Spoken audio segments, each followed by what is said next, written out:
ঊনকোটি জেলা গ্রন্থাগারের ব্যবস্থাপনায় পালিত হল ত্রিপুরার রাজবংশের অন্যতম শ্রেষ্ঠ রাজা মহারাজা বীরচন্দ্র মাণিক্য বাহাদুরের ১৬২তম জন্মবার্ষিকী। ১৮৬২ সালের ২৫শে সেপ্টেম্বর মহারাজা বীরচন্দ্র মাণিক্য বাহাদুর জন্মগ্রহণ করেছিলেন। এবছর ১৬২তম জন্মদিন উদযাপিত হল। বিদ্যানুরাগী, গুণী এবং বহু ভাষায় পারদর্শী এই মহান রাজার জন্মবার্ষিকীতে তাকে স্মরণ করার জন্য কৈলাসহর ঊনকোটি জেলা গ্রন্থাগারে এক সংক্ষিপ্ত অনুষ্ঠানের আয়োজন করা হয়।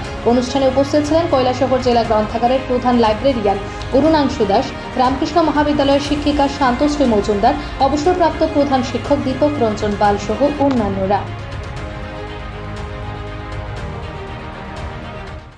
তো এই যে বীরচন্দ্র মাণিক্যকে আমরা এখানে বলা হচ্ছে যে pioneer of library movement in Tripura, Tripura রাজ্যের যে গ্রন্থাগারের পথিক।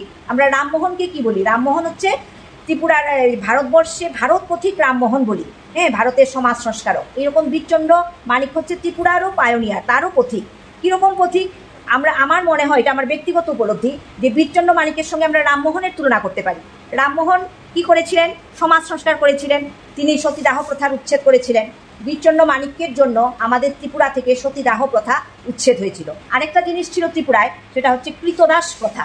এবং ত্রিপুরার রাজারা কি করতো? পার্শ্ববর্তী যে রাজ্য আমাদের আসাম থেকে অথবা কুমিল্লা টুমিল্লা যে সমস্ত জায়গা ত্রিপুরার সঙ্গে ছিল, সেখান থেকে তারা কৃতদাস কিনে নিয়ে আসতো, এনে তাদেরকে দিয়ে তারা কাজ করাতো এবং অমানসিক পরিশ্রম করাতো তখন। এবং এদের কাছ থেকে রাজভবনের যারা ইউনুস হিসাবে কাজ করতো, এই কৃতদাসদের থেকেই তারা নিযুক্ত করতো। তখন বীরচন্দ্র মাণিক্য বললেন যে না, এটা হতে পারে না, এই কৃতদাস প্রথা আমাদের উচ্ছেদ করতে হবে।